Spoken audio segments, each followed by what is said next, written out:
Hello, my name is Summer Johnson. I wanted to go over my argumentative topic. As in recent lights, I know that we have recently found out from our own president that education is not a professional degree, and I just want to go over that and my thoughts and how I process that. So, welcome. The topic today is education. There is no way that education could be honestly like a professional degree. Let's be so real. First of all, you're making less money.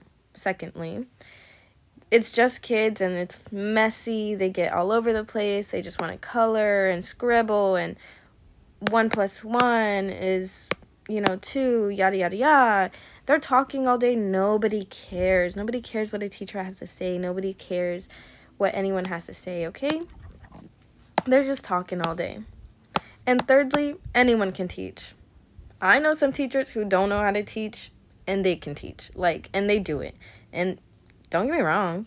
Yeah, they're great people, but can they teach? No, but do it? Yeah, they do. Do they get paid for it? I guess. But do they make money? No, they don't. Anyways, that is something that somebody would say if they don't think teaching is professional, because to be honest, it takes about 4 years to get just a bachelor's, which is about at least 120 credits. That's already a lot, okay?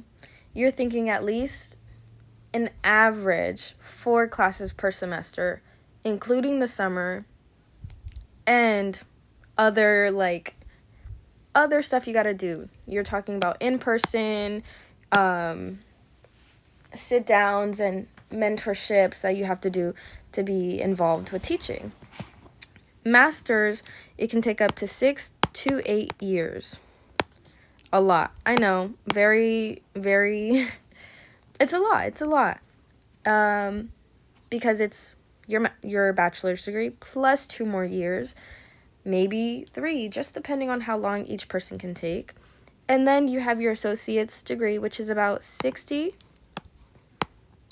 to 70 credits, which can be about a year to 2, just depending on the person.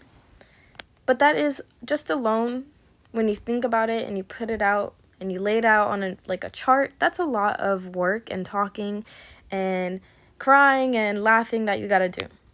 The purpose of a teacher is to educate, not just to sit down and talk all day. They provide rules, they provide structure, they're engaging, and they keep their class going. They keep it simple yet easy to follow.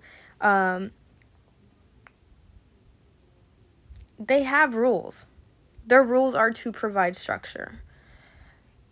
Not only that, their objective is to inform the students on learning topics, on what will they know, what will they be able to do, why is it important to do or to know, is it an effective way to access their learning process or progress. So yes, the purpose of a teacher is to educate, not just to sit there all day. Even if for a kindergarten teacher, it may look like it's a lot of coloring and it's a lot of simple things.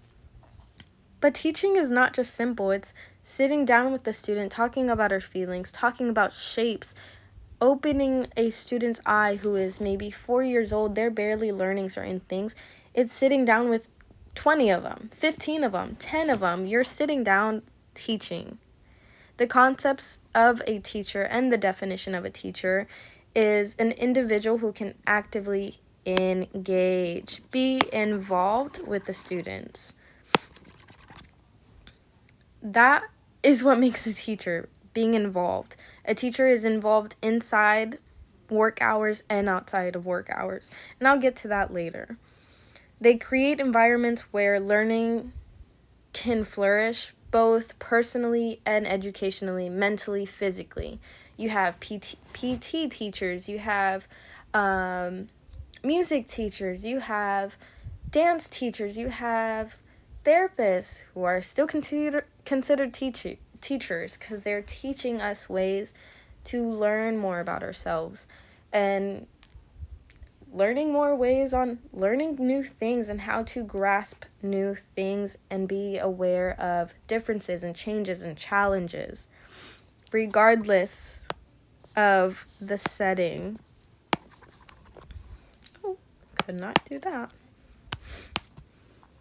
For example, teachers provide a safe place to learn, to grow, to educate, and to want to learn.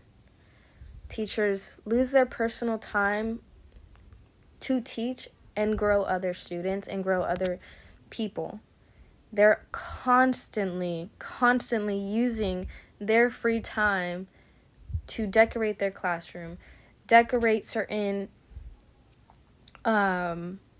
boards or certain ideas and play it out and decorate and, express themselves as teachers to have a better classroom, to better educate their students. Not only that, they're using all of their personal time and safe space to provide positive habits for the real world. Teachers go above and beyond to make sure that they have positive habits for their students to learn better and better within themselves that they can use within real life situations. These resources are these facts and information is where I got a lot of my resources from. This one is one of my faves. I used it a lot in high school and early college. I loved it. It's one of my favorites. It really just gives you a whole breakdown on what and how a teacher does it. It gives you a lot of basics like, for this grade level, we're going to do this. For this grade level, it gives you different subjects, and I always like to look at it. I'm not an education major now, but I just really thought that was insane as, new times. Now that education is not a professional degree, which I think is absurd because for most jobs now you need at least a master's degree, which means you need a lot more teaching. You need a lot more education, which means you need to be taught a lot more by a teacher. And I just thought that was crazy. So here's my argument. Sorry. So thank you for attending. And I think teachers are super cool, super great. Thank you.